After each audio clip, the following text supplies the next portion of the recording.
புராணங்களின்படி சூரிய பகவான் பயணிக்கக்கூடிய தேரில் பூட்டப்பட்ட குதிரைகள் ஜெய, அஜய, விஜய, ஜிதப்ராண, ஜிதஸ்ம, மனோஜவ, ஜிதக்ரோத அப்படின்னு அழைக்கப்படுது. இந்த 7 குதிரைகளும் சூரிய கதிர்கள் பாயும் பாதைகளை குறிக்கிறது. சப்த அப்படின்னா 7 என்பதை குறிக்கக்கூடிய சொல்.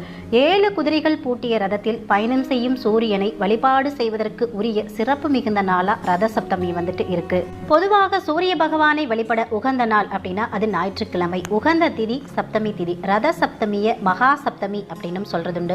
அப்படி ஒரு மகத்தான நாள் தான் ரத சப்தமி. ரத சப்தமி அப்படின்றது புனித நாள் அப்படின்றதுனால பொதுவாக ஆன்மீக விரத நாட்களில் தவிர்க்கப்படும் செயல்களை இந்த நாளிலும் தவிர்ப்பது நல்லது.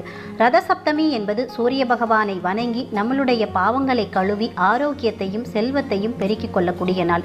அதனால தான் இந்த நாளில் புனிதத்தை கெடுக்கக்கூடிய செயல்களை தவிர்த்து சூரியனை போற்றும் செயல்களில் ஈடுபடுதா முக்கியம். வேத சாஸ்திரங்களின்படி இந்த நாளே சூரிய பகவான்